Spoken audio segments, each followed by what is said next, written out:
So our today's topic is alkalinity and its determination. Alkalinity क्या होता है? सबसे पहली चीज आपको क्या होगा बेटा, लैब में जैसे वाटर सैंपल दिया जाता है, you have to determine alkalinity. आपने उसकी alkalinity निकालनी है. Alkaline solution is alkaline if it's having pH more than 7 and it's considered as acidic if it's having pH less than 7. तो आपका जो solution है वो alkaline है, it's having pH more than 7. तो वो किस वजह से हो सकता है? एल्कलाइन किस वजह से होगा? Maybe due to presence of the basic ions in that. तो alkalinity of natural water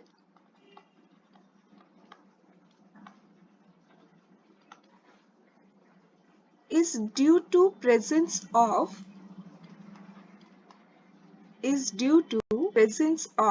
hydroxides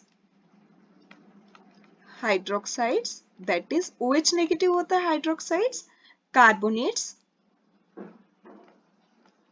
carbonate ion होते हैं आपके CO3 2 नेगेटिव and bicarbonates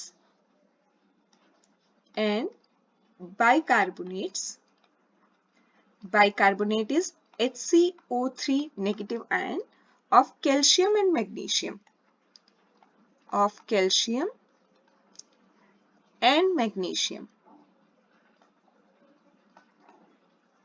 ठीक है.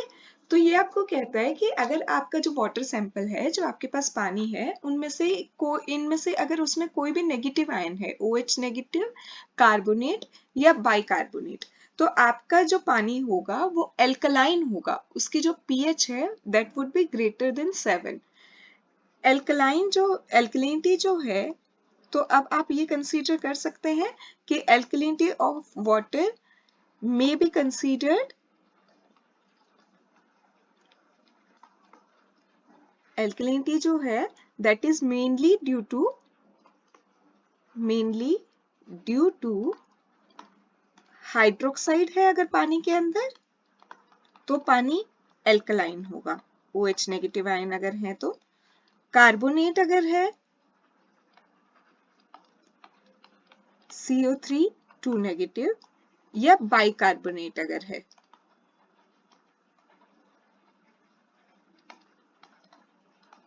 HCO3 negative. ठीक है, यहां तक कि पानी जो है वो एल्कलाइन मीन्स उसकी pH जो है दैट इज ग्रेटर देन 7.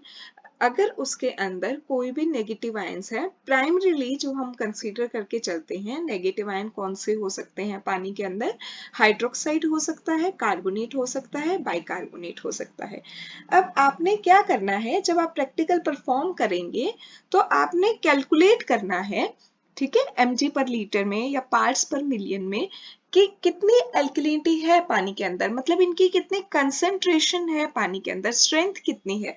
तो स्ट्रेंथ निकालने के लिए आप फॉर्मूला लगाते हैं नॉर्मेलिटी इनटू इक्विवेलेंट वेट, पर पहले आपको स्ट्रेंथ निकालने के लिए टाइट्रेशन परफॉर्म करना पड़ेगा. ठीक है. अब आप एक बात बताओ, आपके पास नेगेटिव आयन है पानी के अंदर, तो आप किससे उसको टाइट्रेट कराएंगे कि वो न्यूट्रलाइज हो जाए? न्यूट्रलाइज तो करना पड़ेगा ना. टाइट्रेशन में हम यही करेंगे, एसिड बेस टाइट्रेशन में. तो आपके ऑक्सैलिक एसिड, कोई भी एसिड ले लो, कोई भी acid, not necessary the oxalic acid, जो आपको H पॉजिटिव दे सके.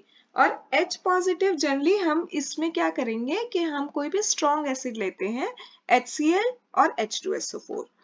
The alkalinity of water may be estimated, या फिर आप कह सकते हो कैलकुलेटेड. कैसे कैलकुलेट करेंगे? Bye titration. टाइट्रेट करा दीजिए उस पानी को by titration against standard acid. आप एसिड के साथ टाइट्रेट कराइए, एसिड से आपको क्या मिलेगा? H पॉजिटिव आयन मिलता है. ठीक है, वो न्यूट्रलाइज कर देगा नेगेटिव आयंस को. द इंडिकेटर, जो आप इस प्रोसेस में टाइट्रेशन में इंडिकेटर्स यूज करेंगे, the indicator used for detecting end point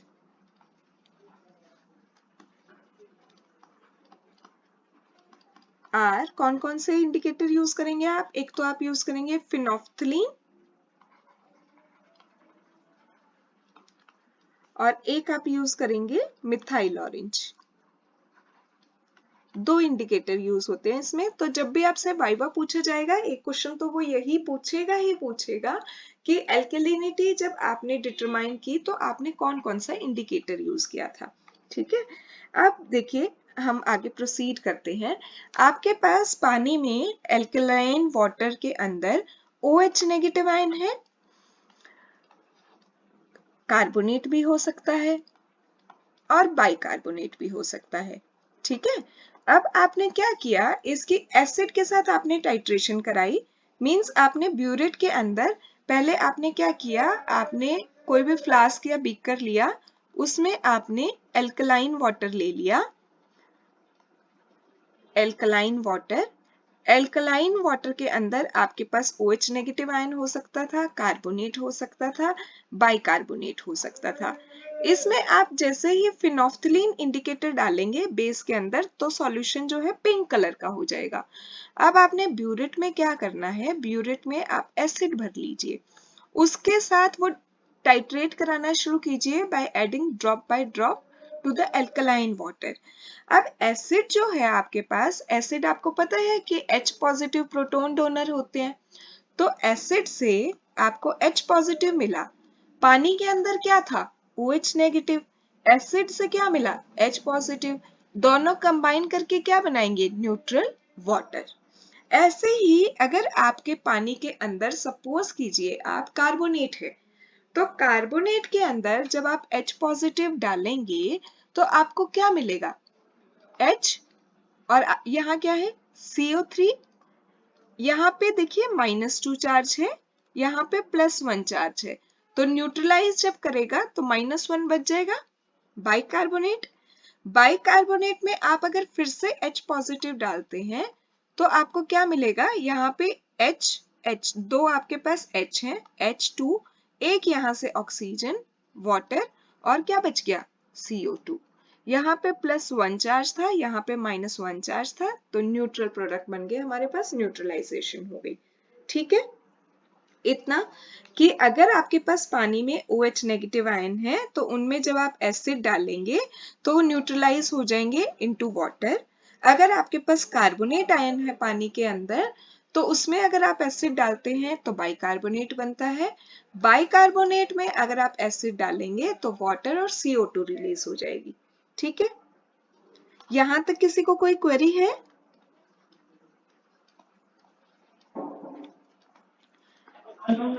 ठीक है बेटा, ऊपर वाले जो दो आयन्स है ना OH नेगेटिव और कार्बोनेट, ये ऊपर वाले ये जो है ये फिनोफ्थलीन इंडिकेटर के साथ कलर देते हैं, तो इसलिए ऊपर वाले रिएक्शंस में जो एसिड का अमाउंट यूज हुआ उसको मैं P से डिनोट कर रही हूँ, कैपिटल P से।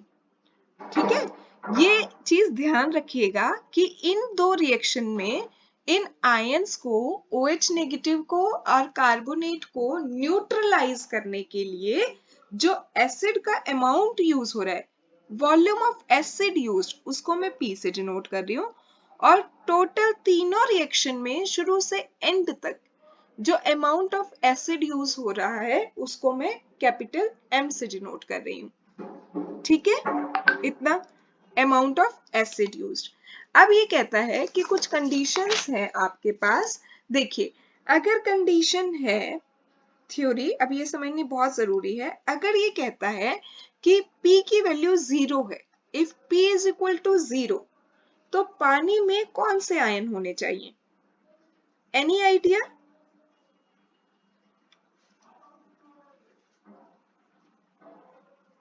कोई बताएगा? अगर P की वैल्यू 0 आती है तो पानी में कौन सा आयन होना चाहिए?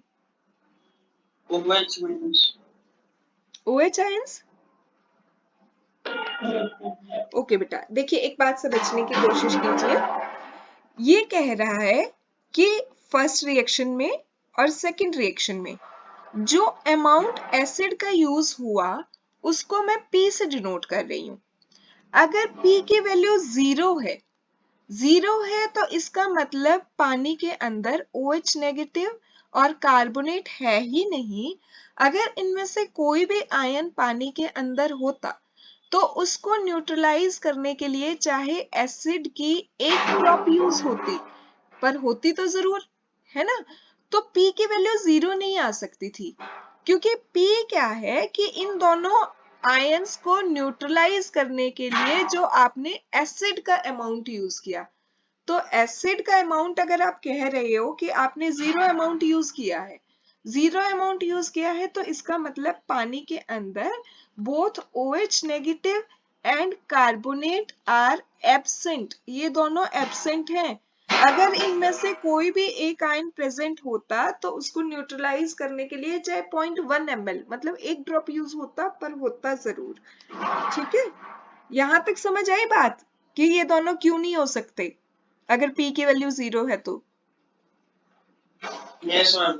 तो इसका मतलब अब पानी के अंदर क्या है, HCO3 नेगेटिव है, ठीक है, इज प्रेजेंट। और उसको न्यूट्रलाइज करने के लिए जो एसिड का अमाउंट आपका लगा है, वॉल्यूम ऑफ एसिड यूज्ड, वो आप कह सकते हो टोटल एसिड कितना लगा तीनों आयंस को न्यूट्रलाइज करने के लिए, M, तो हम M से डिनोट कर देते हैं, क्योंकि OH नेगेटिव और कार्बोनेट तो है ही नहीं पानी के अंदर। तो टोटल जो एसिड लगा होगा न्यूट्रलाइजेशन में, वो बस बाइकार्बोनेट को ही न्यूट्रलाइज करने के लिए लगा होगा। ठीक है, अब जब आप परफॉर्म करोगे ना लैब के अंदर, तो आपको कैसे पता लगेगा कि P की वैल्यू 0 आ रही है। उसमें आप फिनोफ्थिलीन डालोगे ना तो कलर ही नहीं आएगा, पिंक कलर ही नहीं आएगा, चाहे आप कितना भी फिनोफ्थिलीन डाल लो। तो इसका मतलब अगर पिंक कलर नहीं आ रहा स्टार्टिंग में फिनोफ्थिलीन डालने के बाद, तो आप समझ जाना कि P की वैल्यू 0 आ रही है हमारी। ठीक है, एसिड डालने की जरूरत ही नहीं है फिर न्यूट्रलाइज करने के लिए। अब ये कहता है सेकंड केस है आपका कि जब P और M दोनों की वैल्यू सेम है अगर, तो कौन से आयन होंगे पानी के अंदर। एक बार लिख के देखें फिर से रिएक्शंस कि P और M अगर सेम है तो कौन से होंगे। देखिए, OH नेगेटिव में H पॉजिटिव डालते हैं तो वाटर, कार्बोनेट में H पॉजिटिव आप डाल रहे हैं तो बाइकार्बोनेट, और बाइकार्बोनेट में अगर H पॉजिटिव डाल रहे हैं तो H2O और CO2। अब बेटा यहां से समझिए आप, हम एज्यूम करके चल रहे हैं कि मान लो आपके पास पानी के अंदर OH नेगेटिव आयन है, OH नेगेटिव आयन है और उसको न्यूट्रलाइज करने के लिए सपोज कीजिए आपका एसिड लग गया 10 ml। ठीक है, अब हम आगे एज्यूम कर रहे हैं, सपोज कर रहे हैं कि हमारे पास कार्बोनेट नहीं है पानी के अंदर। अगर नहीं है तो इसको न्यूट्रलाइज करने के लिए लगेगा 0 ml। अब ये कहता है कि अगर पानी में बाइकार्बोनेट भी नहीं है, बाइकार्बोनेट भी नहीं है, तो इसको न्यूट्रलाइज करने के लिए क्या लगेगा 0 ml, क्योंकि जब ये पानी में है ही नहीं तो इनको न्यूट्रलाइज करने के लिए जो एसिड लगेगा वो आपका लगेगा 0 ml। अब P क्या था कि ऊपर वाली दो रिएक्शंस में कितना एसिड कंज्यूम हुआ, तो इस वाली में कितना कंज्यूम हुआ 10, कार्बोनेट वाली में कितना कंज्यूम हुआ 0, टोटल कितना लग गया 10। ये हमारी किसकी वैल्यू आई P। और M क्या है हमारा कि शुरू से एंड तक टोटल कितना लगा, टोटल कितना लगा। फर्स्ट वाली रिएक्शन में OH वाली में लगा 10 ml, कार्बोनेट है नहीं उसमें लगा 0 ml, बाइकार्बोनेट है नहीं उसमें लगा 0 ml। टोटल कितना हो गया, तीनों को ऐड करें तो 10 ml। ये वैल्यू किसकी आई M की। तो आपका P भी 10 आ रहा है, M भी 10 आ रहा है।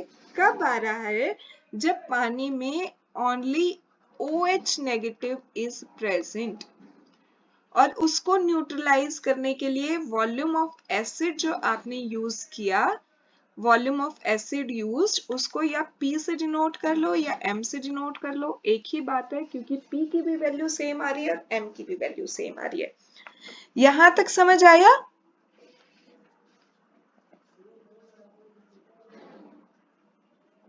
यहाँ तक समझ आया बेटा? अभी तक मेरे से किसी ने भी ये नहीं पूछा कि मैम हमने सिर्फ ये क्यों अज्यूम किया कि OH नेगेटिव ही है पानी में, हमने ये क्यों नहीं अज्यूम कर लिया कि कार्बोनेट हो सकता था और OH नेगेटिव एब्सेंट हो सकता था? किसी के दिमाग में आया ये क्वेश्चन?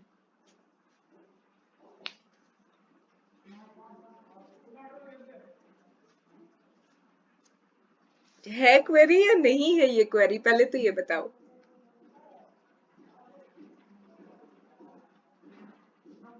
कि अगर OH नेगेटिव नहीं होता और कार्बोनेट होता तो क्या ये सेम रिजल्ट होता?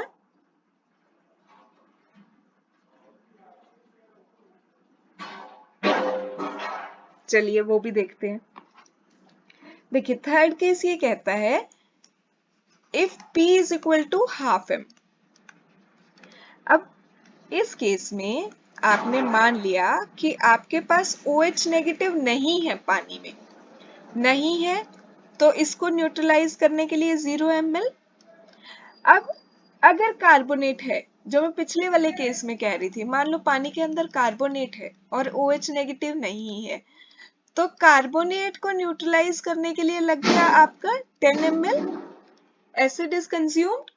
अब आप एक बात बताइए बेटा, जैसे कार्बोनेट था उसमें आपने एसिड डाला तो बाइकार्बोनेट तो बन गया, तो इसका मतलब पानी के अंदर अब बाइकार्बोनेट भी है, उसको आप मना ही नहीं कर सकते। तो बाइकार्बोनेट भी न्यूट्रलाइज होने के लिए एसिड लेगा, बाइकार्बोनेट ने ले लिया 10 ml, सपोज करो क्या बनाया H2 और CO2।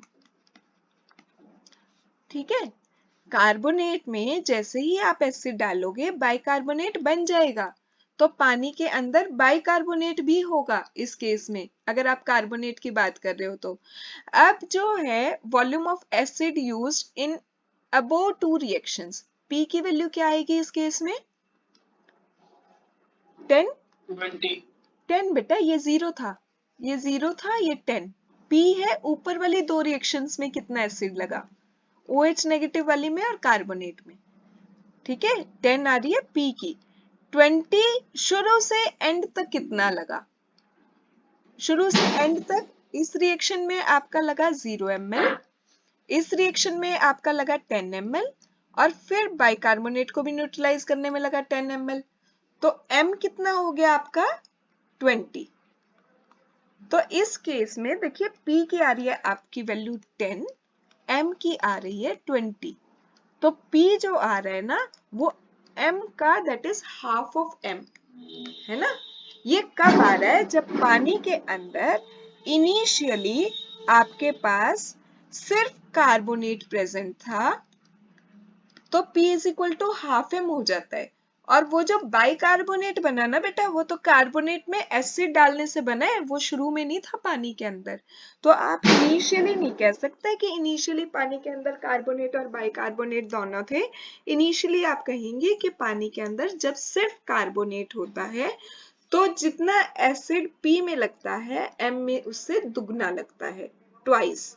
ठीक है, और volume of acid used, volume of acid used इस केस में क्या हो जाएगा आपका, 2 को अगर इस साइड ले आती हूं तो 2p is equal to m, या तो आप 2p कर देना अमाउंट को या आप m कर देना।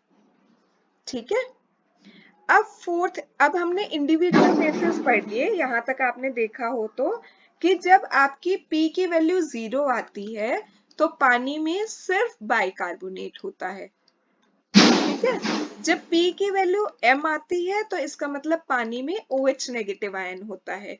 जब P की वैल्यू हाफ M आएगी तो इसका मतलब पानी में सिर्फ कार्बोनेट होगा। ये तीनों केसेस हमने पढ़ लिए। अब दो केस और हैं कॉम्बिनेशंस वाले। फोर्थ केस ये कहता है कि P की वैल्यू अगर आपकी, जब आप प्रैक्टिकल परफॉर्म करेंगे, is greater than half M आ रही होगी, तो कौन से आयन होंगे पानी के अंदर। तो आप देखिए, फिर से हम रिएक्शन लिखते हैं, OH negative plus H positive gives H2O। ठीक है, carbonate plus H positive gives bicarbonate, and bicarbonate plus H positive gives H2O, और CO2। अब इस केस में ये कहता है कि हमने ये माना कि पानी के अंदर अगर हाइड्रोक्साइड है तो उसको न्यूट्रलाइज करने के लिए एसिड लग गया 10 ml। अब ये कहता है कि जरूरी तो नहीं कि हमेशा पानी के अंदर एक ही टाइप के आयन होंगे।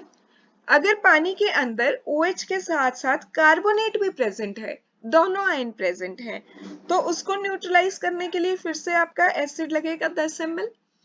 अब कार्बोनेट था, उसमें आपने एसिड डाला तो बाइकार्बोनेट तो बन गया, तो अब पानी के अंदर बाइकार्बोनेट भी है, बाइकार्बोनेट भी न्यूट्रलाइज होने के लिए लेगा 10 ml। तो ऊपर वाली दो रिएक्शंस में P की वैल्यू कितनी आ गई आपकी 10 10 10 20 और M टोटल तीनों रिएक्शंस में कितना आ गया 10 + 10 + 10 30। तो P ग्रेटर आ रहा है देन हाफ M, क्योंकि अगर M आपका 30 है तो हाफ M कितना हो जाएगा 15, उससे तो ज्यादा ही आ रही है ना P की वैल्यू। तो ये कब आ रही है जब पानी में आपके पास OH नेगेटिव और साथ में कार्बोनेट दोनों था इनिशियली, और बाइकार्बोनेट तो कार्बोनेट में एसिड डालने से बना। अब आपको क्या करना पड़ेगा, जब आप कैलकुलेट करोगे तो आपको अलग से निकालना पड़ेगा कि OH नेगेटिव के लिए कितना लगा एसिड और कार्बोनेट के लिए कितना लगा। तो हम जैसे पहले निकालते हैं कि कार्बोनेट ने न्यूट्रलाइज होने के लिए कितना लिया होगा। अगर आप देखो ये वाली रिएक्शन देखो, HCO3 नेगेटिव वाली, HCO3 negative plus H positive gives H2O plus CO2, जो थर्ड नंबर वाली रिएक्शन है आपकी, ये वाली जो रिएक्शन है ये। अब आपको पता है कि ऊपर वाले दो रिएक्शंस में न्यूट्रलाइज होने के लिए एसिड लगता है P, टोटल तीनों को न्यूट्रलाइज होने के लिए लगता है M। तो इस थर्ड वाले में कितना लग रहा होगा, टोटल में से ऊपर वाली दो रिएक्शन का माइनस कर दें, टोटल एसिड लग रहा है तीनों रिएक्शन में M, उसमें से ऊपर वाले दो रिएक्शन M - P आ जाएगा, है ना। Very good. तो अब आप देखिए कि अगर मैं नीचे वाली दो रिएक्शंस लिखती हूं, ये वाली दो रिएक्शन, तो ये रिएक्शन आपकी क्या कहती है कि कार्बोनेट में जब आप एक H पॉजिटिव डालते हो तो बाइकार्बोनेट बनता है, बाइकार्बोनेट में फिर से आप एक H पॉजिटिव डालते हो तो आपका H2O और CO2 बनता है ना। अब इनको अगर मैं ऐड करके टोटल लिखूं तो इसका मतलब यहाँ पे क्या हो रहा है कि कार्बोनेट में अगर आप एक ही बार में दो H पॉजिटिव डाल देंगे, ये दो H पॉजिटिव, HCO3 नेगेटिव से HCO3 नेगेटिव कैंसिल हो गया, क्या बन जाएगा आपका H2O और CO2, है ना।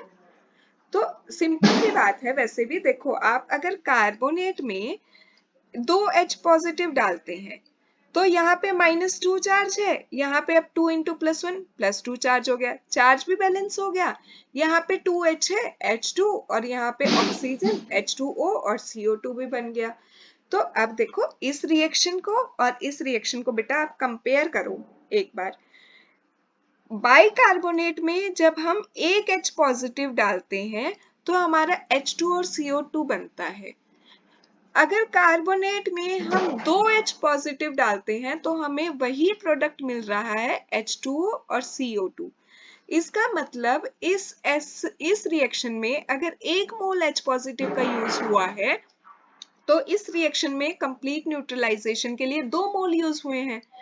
तो इसका मतलब ये है कि ऊपर वाली रिएक्शन में अगर M - P जो है एसिड का अमाउंट यूज हुआ है तो इस रिएक्शन में उसका दुगना हुआ है 2 of M - P। समझ आई बात या दोबारा बताऊं?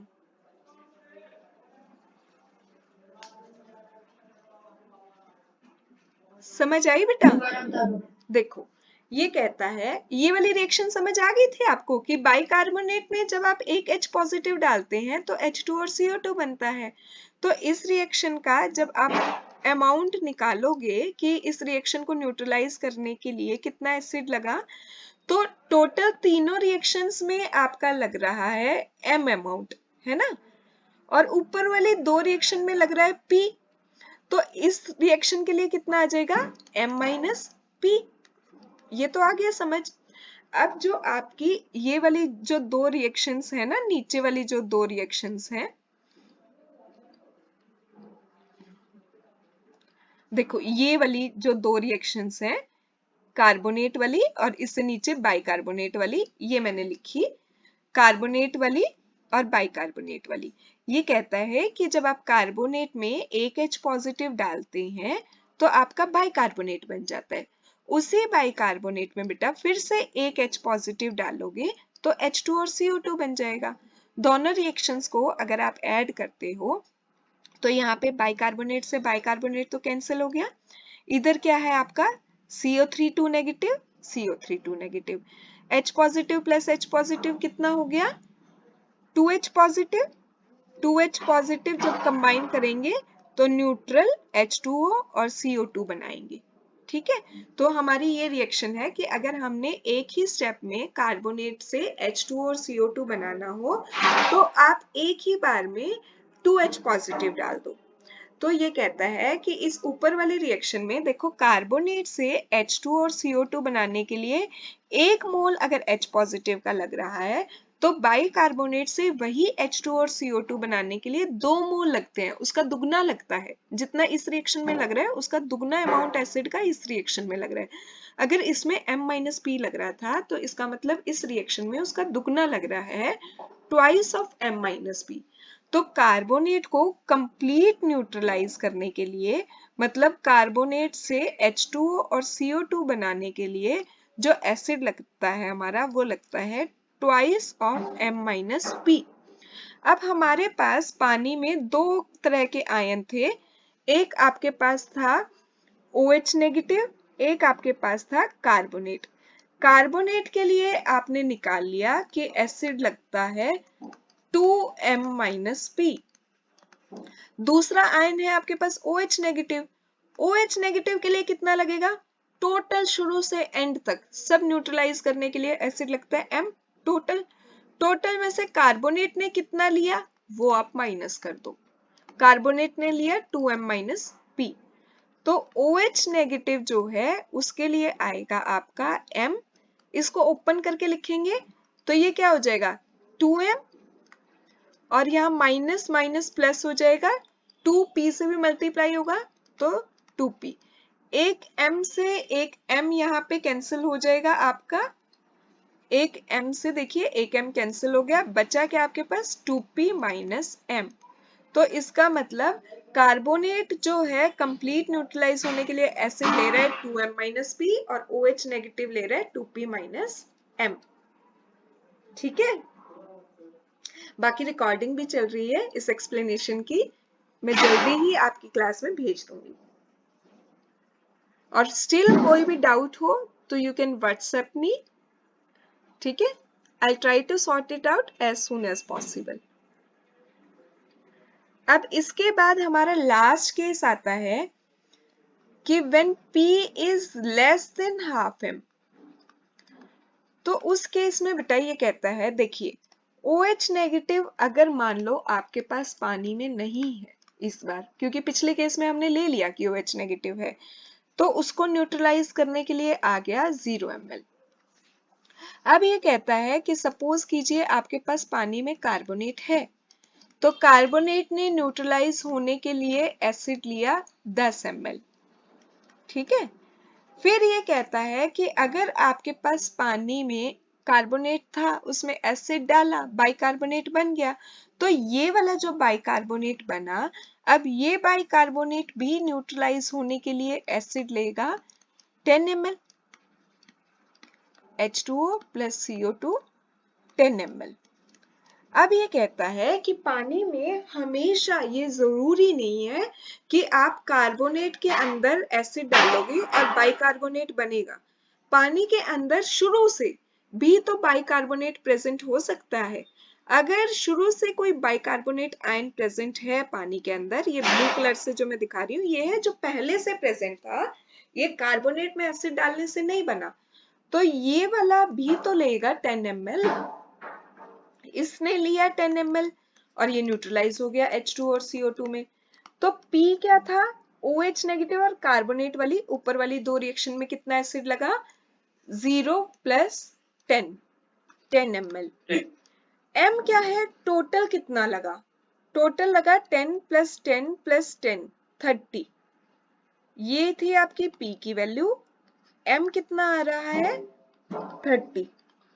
तो इसमें P जो है वो हाफ एम से भी कम आ रहा है, क्योंकि हाफ एम आपका होता 15। ये कब आया, जब आपके पास पानी में कार्बोनेट है और साथ में शुरुआत से कोई बाइकार्बोनेट भी प्रेजेंट है। ऐसा नहीं है कि बाइकार्बोनेट सिर्फ कार्बोनेट में एसिड डालने से ही बनता है। तो अब ये कहता है कि हमने थर्ड स्टेप में निकाला था, देखो आपको यहाँ याद हो तो, कि कार्बोनेट को न्यूट्रलाइज करने के लिए एसिड लगता है हमारा 2P। तो कार्बोनेट को न्यूट्रलाइज करने के लिए हमें पता है कि एसिड यूज होता है 2P। बाइकार्बोनेट को न्यूट्रलाइज करने के लिए कितना होगा, टोटल में से M में से आप कार्बोनेट का सब्सट्रैक्ट कर दीजिए M माइनस 2P। अब फटाफट से ना एक बार समरी बताती हूँ मैं आपको इसकी टेबुलर फॉर्म में। देखिए ये कहता है कि पानी में आपको पता है 3 टाइप के नेगेटिव आयन हो सकते हैं आपके पास, ठीक है।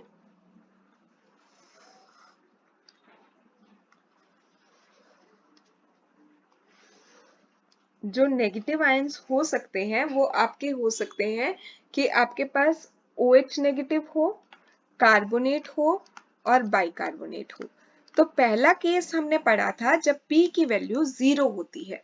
देखिए जब P की वैल्यू 0 होती है तो आपके पास, आपने कहा कि इस पानी के अंदर सिर्फ बाइकार्बोनेट प्रेजेंट होता है और उसको न्यूट्रलाइज करने के लिए जो हम एसिड यूज करते हैं वो हम यूज करते हैं M अमाउंट।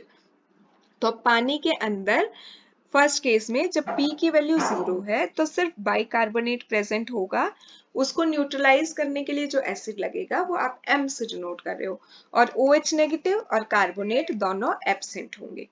दूसरा केस उसने बोला आपको कि जब P और M दोनों बराबर वैल्यू आ रही होगी तो पानी के अंदर कौन से आयन हो सकते हैं, तो पानी के अंदर आपने कहा OH नेगेटिव हो सकता है, ठीक है। और एसिड जो यूज हुआ वो P से डिनोट करो या M से डिनोट करो, बराबर बात है। तो पानी के अंदर सिर्फ OH नेगेटिव है, उसको न्यूट्रलाइज करने के लिए जो एसिड लगा वो P से डिनोट करो या M से डिनोट करो, ये दोनों नहीं है। तीसरा केस था कि जब P की वैल्यू हाफ M है, P की वैल्यू अगर हाफ M है तो आप कह रहे हो कि पानी के अंदर सिर्फ कार्बोनेट है और उसको न्यूट्रलाइज करने के लिए जो एसिड लगा वो 2P से डिनोट कर लो या M से डिनोट कर लो। तो पानी के अंदर सिर्फ कार्बोनेट है, उसको न्यूट्रलाइज करने के लिए जो एसिड लगा वो हमारा 2P लगा, ये दोनों नहीं है पानी के अंदर। अब फोर्थ केस था आपका जब P की value greater than half M I, जो थोड़ा सा आपको कंफ्यूजन भी था, 2 बार बताया, अभी भी रह गया तो हम एक बार और पढ़ लेंगे, कोई दिक्कत नहीं है। इसमें ये आपको कहता है कि 2 आयन है आपके पास OH नेगेटिव और कार्बोनेट। OH नेगेटिव के लिए जो एसिड लगा वो देखो यहाँ रेड में लिखा है मैंने 2P माइनस M लगा, और कार्बोनेट के लिए जो लगा वो 2M माइनस P लगा। तो 2 आयन है OH नेगेटिव, उसके लिए लगा 2P माइनस M और कार्बोनेट के लिए लगा 2M माइनस P, और बाइकार्बोनेट है नहीं पानी में। और लास्ट केस है P is less than half M, तब आप कह रहे हो OH नेगेटिव नहीं है, कार्बोनेट के लिए उतना ही लगा जितना यहाँ हमने दिखाया 2P, और बाइकार्बोनेट के लिए टोटल में से 2P माइनस कर दो। तो इससे तो आपको ये पता लगेगा कि पानी में कौन कौन से आयन प्रेजेंट हैं।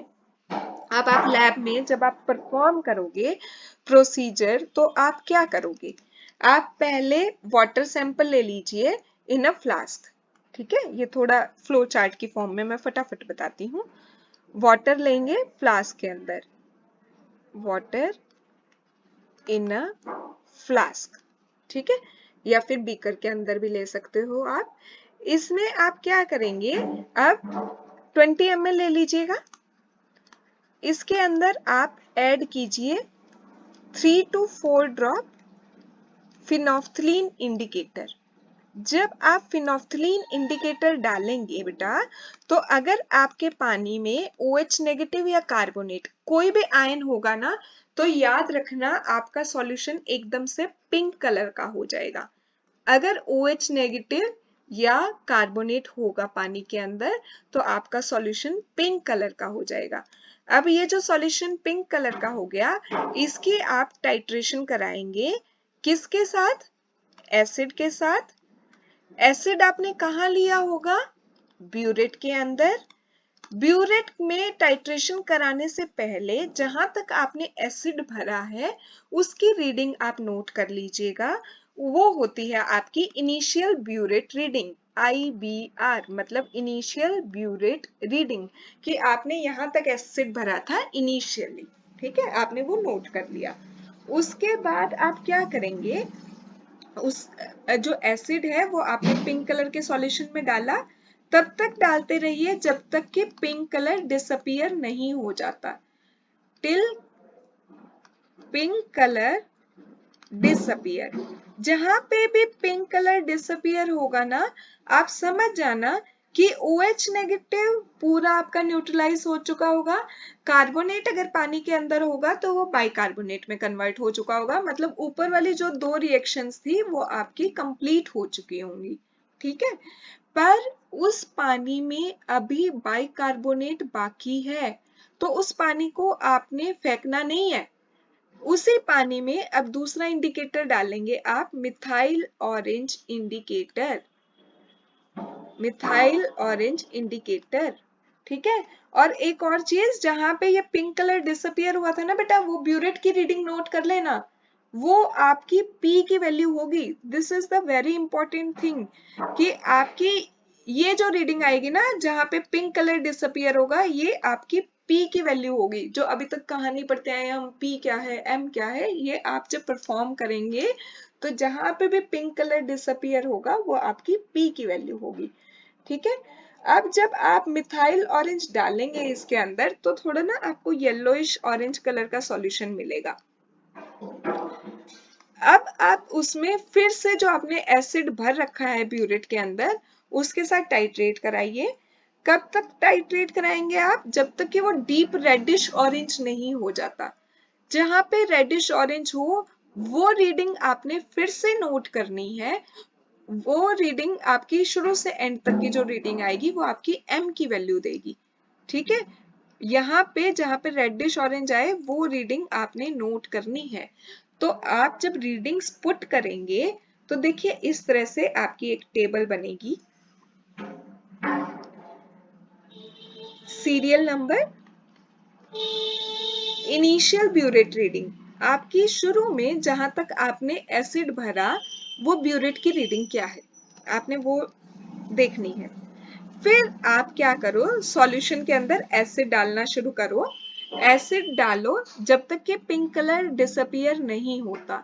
जहां पे पिंक कलर डिसअपियर होगा, आपने वहां फिर रीडिंग नोट करनी है।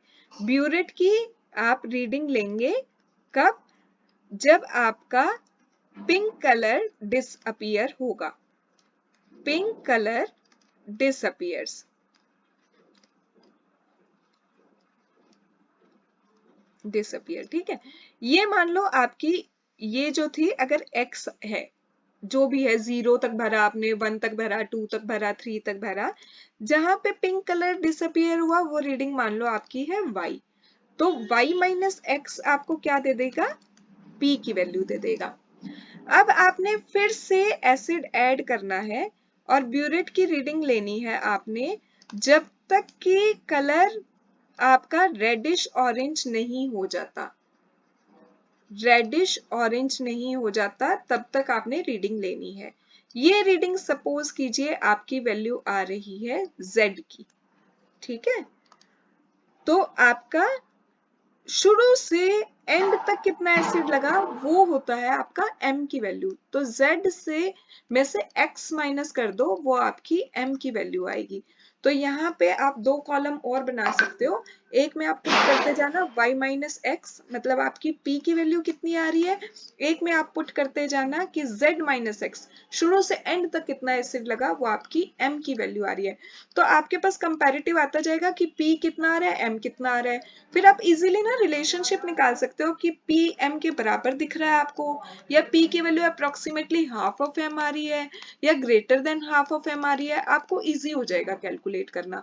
और जैसे ही आप ये चीज निकाल लोगे तो आपको पता लग जाएगा कि आपके पानी में आयन कौन से प्रेजेंट है, OH नेगेटिव प्रेजेंट है या कार्बोनेट प्रेजेंट है या बाइकार्बोनेट प्रेजेंट है। आप इजीली डिटरमाइन कर सकते हो फिर उस चीज से, ठीक है। एटलीस्ट आपको 3 रीडिंग्स लेनी होती हैं। कंकॉर्डेंट मींस सिमिलर, जब तक कि आपकी कोई 3 रीडिंग नहीं आती तो इसका मतलब कहीं ना कहीं आप परफॉर्म करने में मिस्टेक कर रहे हैं, क्योंकि देखिए आपका केमिकल सेम है, एपरेटस सेम है, करने वाला बंदा भी सेम है। तो रीडिंग्स में जो 0.1 0.2 का एरर होता है वो परमिसिबल होता है, कि ह्यूमन एरर है, आपने एक ड्रॉप ज्यादा डाल दिया होगा या एक ड्रॉप कम डाल दिया होगा। लेकिन ऐसा नहीं होता आपका एक एक ml का डिफरेंस आना शुरू हो जाए। अगर 1 ml का डिफरेंस आता है इसका मतलब आप करने में गलती कर रहे हो कहीं ना कहीं, ठीक है। इतना समझ आया आपको?